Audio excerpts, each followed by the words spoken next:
Olá, meu querido irmão, que o Senhor Deus te abençoe, te guarde, te proteja.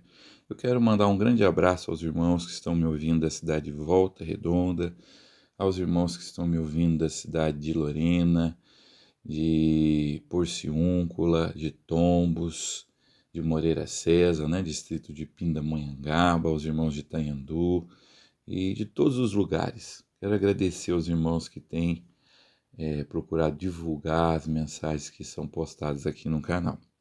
Irmão, eu quero hoje ler com você e refletir no Salmo de número 14. Se você tiver com a sua Bíblia aí perto, abra a sua Bíblia no Salmo de número 14 e vamos ler esse salmo maravilhoso. Salmo de número 14. A loucura e a corrupção do homem. Salmo de Davi. Salmo 14. Diz assim: O insensato diz no seu coração: Deus não existe. Todos se corrompem e praticam abominações. Não há quem faça o bem. O Senhor olha do céu para os filhos dos homens para ver se há alguém que tenha entendimento, que busque a Deus. Todos se desviaram e juntos se corromperam.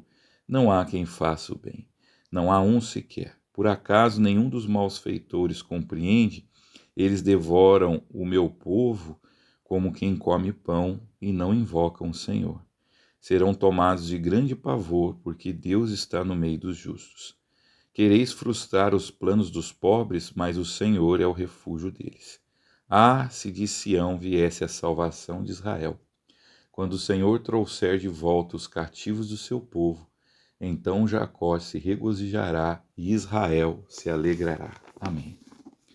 Querido irmão, com relação à existência de Deus, nós temos aqueles que se declaram ateus, acreditam que Deus não existe. Eles dizem não a Deus. Como explicar, então, a origem do universo, como que surgiu as plantas, os animais, o ser humano, tudo que existe? Eles acreditam que foram forças cegas que criaram tudo isso. Houve uma geração espontânea, né? A teoria da evolução, ela afirma que os seres complexos que nós vemos hoje surgiram a partir de seres mais simples que foram evoluindo. E o que fez eles se transformarem foram milhões e milhões de anos, a ação de tempo. O Darwin, biólogo inglês, né, ele afirmava que a adaptação, os mais aptos sobrevivem. Então, os mais aptos foram sobrevivendo, foi sendo assim selecionada uma genética boa, foram acontecendo transformações e os seres foram se modificando e melhorando, né? Assim, eles explicam a origem do mundo. Nós temos aqueles que são agnósticos.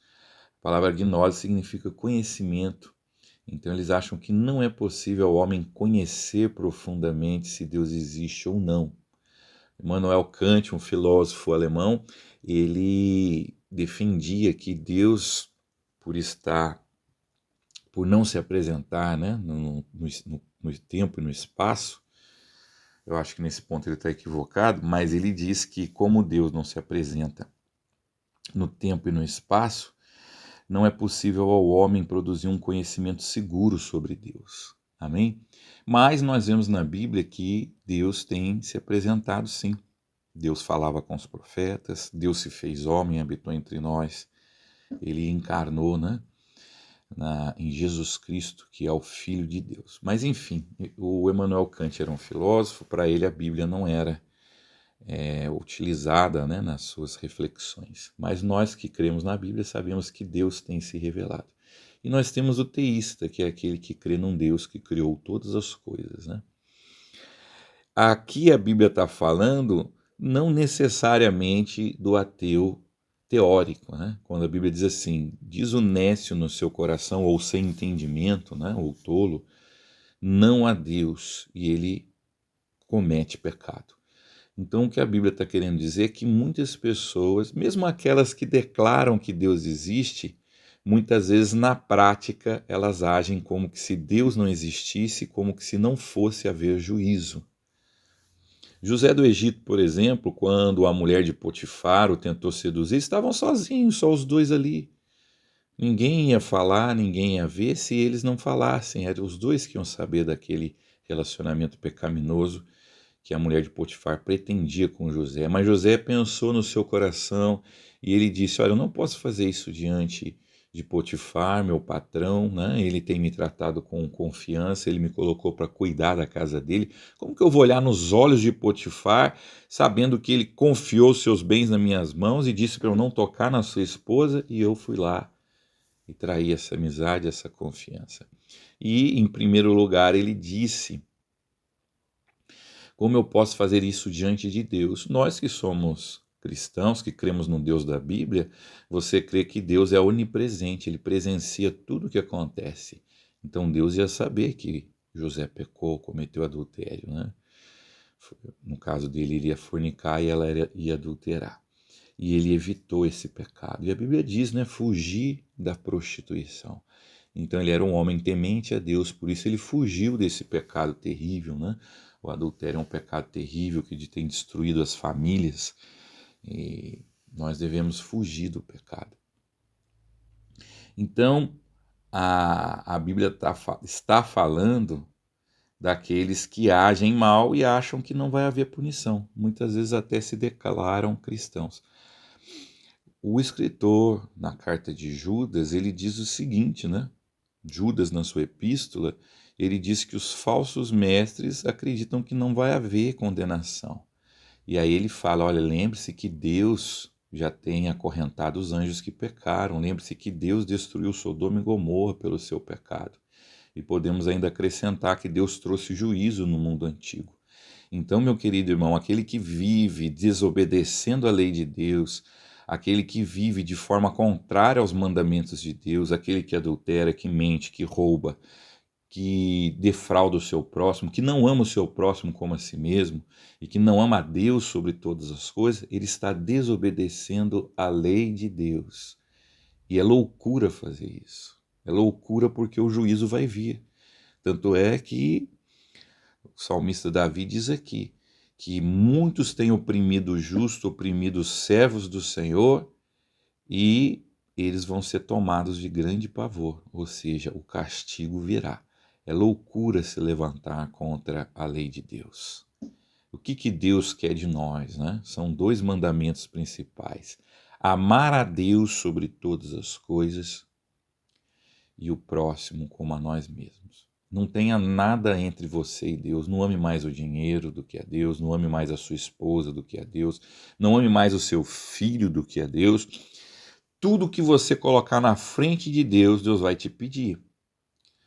Abraão estava colocando Isaac na frente de Deus, então Deus falou: Abraão, sobe o monte Moriá e sacrifica o menino. Deus não queria o menino, Deus queria o coração.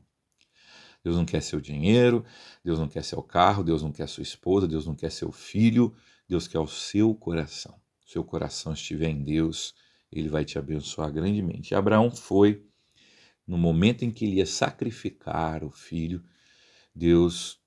a voz de Deus disse: não faça isso, porque eu sei que agora que você teme a minha palavra, que você me ama. E apareceu um cordeiro que ele sacrificou no lugar de Isaac. Figura, né? Abraão é figura de Deus, o cordeiro figura de Cristo, né? Abraão também é figura de Cristo, aquele que iria sacrificar o seu filho. Então Deus quer o seu coração. E respeite o seu próximo, não cobice o que é do seu próximo, não desrespeite o seu próximo. O que você deseja para você, você deseja para os outros. Eu não quero que me maltrate, eu não vou maltratar os outros. Eu quero que respeite as minhas coisas, eu vou respeitar as coisas dos outros, né? Hoje prevalece a famosa lei de Gerson, né? O jogador de futebol, ele fez uma propaganda e ele dizia: você que gosta de levar vantagem em tudo. Então tem gente que gosta de levar vantagem em tudo. Ele finge que respeita as leis, porque isso dá status social, porque isso vai fazer as pessoas também não quererem pegar o que é seu, mas quando ninguém está vendo, ele é desonesto, ele pratica o mal. Esse é o tipo de pessoa que o salmista aqui está reprovando. Existem dois freios ao homem, né? Um é o rigor das leis e o outro é a fé em Deus. Quando você pratica a injustiça, o crime, o pecado, o homicídio, qualquer crime, né? E você sabe que vai ter lei, que você vai ser preso, isso inibe o criminoso, né? E a outra coisa que inibe o criminoso é saber que existe um Deus que vai castigar os maus, que é isso que a Bíblia afirma. Então nós estamos vivendo um caos terrível na nossa sociedade, porque esses dois freios estão sendo tirados, né? A lei se afrouxa, né? Existe aí um incentivo à corrupção, a gente vê pessoas que roubam milhões e nada acontece, né? Não são presos, então a lei se afrouxa. Isso é um incentivo ao crime. Estão tirando Deus do coração das pessoas, né? Jesus falou que o período anterior à sua vinda seria um período em que os homens se esqueceriam de Deus. Está lá escrito, vai ser como nos dias de Noé. Os homens casavam, davam-se em casamento, compravam, vendiam, até o dia em que Noé entrou na arca. Esse retrato do homem antes da vinda de Cristo é o que a gente tem visto hoje. As pessoas não se preocupam com Deus. Ninguém está preocupado em servir a Deus, em buscar a Deus. Ninguém estava preocupado em ouvir a mensagem que Noé trazia, que Deus ia destruir a humanidade por causa do pecado. As pessoas não estão interessadas em se arrepender dos seus pecados. Muita gente tem na igreja para se enriquecer, para querer as bênçãos que Deus pode dar e não para se arrepender, para ser melhor, né? Uma vez eu vi uma charge muito interessante. Tinha uma porta de uma igreja lotada, cheia de gente, abarrotada. E estava escrito em cima, Deus te deixa rico. E na outra estava escrito, Deus cura. Estava cheio também, mas um pouco menos. E na outra, olha, Deus quer te salvar, se arrependa do seu pecado. Nessa tinha pouquinha gente, né? Acho que era a promessa de Jesus. Então, meu querido irmão, nós precisamos realmente nos arrepender. Nós precisamos crer em Deus, saber que um dia vai vir juízo. Jesus falou que ele vai ser juiz de vivos e mortos. Se eu não tenho que prestar conta para ninguém do que eu faço, então eu posso fazer o que eu quiser, ninguém vai me parar, eu faço o que eu quero, eu sou o próprio juiz das minhas atitudes, eu quero, eu preciso, então eu tomo, eu minto, eu roubo e pronto. Essa tem sido a atitude de muitas pessoas. E não são só os religiosos que falam dessa dificuldade que a sociedade vive, né? Voltaire, um filósofo francês da época moderna, né? Ele disse o seguinte, se Deus não existisse, nós teríamos que inventá-lo, porque ele é o único freio à maldade humana. Então hoje nós vivemos tempos difíceis, mas que você continue crendo em Deus, continue crendo que ele recompensa os bons e castiga os maus, porque vale a pena servir o Senhor. O Senhor te diz hoje, na minha destra há riquezas e bens duráveis, paz aos que servem ao Senhor e aqueles que não servem ao Senhor, se não se arrependerem, Deus não deseja isso, Deus quer que você se arrependa, mas se não se arrepender, virá juízo, virá castigo. Assim como aconteceu no mundo antigo, a terra se encheu de violência, está lá em Gênesis 6, depois você lê, e Deus decidiu trazer o dilúvio. Então nós estamos aí para iniciar um período de muita aflição na terra, que foi profetizado por Jesus, né, a chamada grande tribulação. E o Senhor promete, aqueles que guardam a sua palavra serão livres desse período. Eu quero encerrar lendo uma passagem que está em Apocalipse 3:10. Apocalipse 3:10. Diz assim, Apocalipse 3:10 diz assim, porque deste atenção à minha exortação, à perseverança, eu também te guardarei da hora da provação que virá sobre o mundo inteiro para pôr à prova os que habitam sobre a terra. Então Deus promete te guardar dessa grande aflição. Vamos orar. Senhor Deus, obrigado por essa palavra, que nós possamos temer o teu nome, crer em ti, Pai amado, buscar o bem, amar o próximo como a nós mesmos e te servir, Pai, como o único e verdadeiro Deus. Continua perdoando os nossos pecados, nos fazendo nova criatura, abençoa cada irmão que agora ora comigo, busca a tua face, é o que eu te peço, meu Pai, em nome de Jesus. Amém. Grande abraço, que Deus te abençoe, te guarde e te proteja.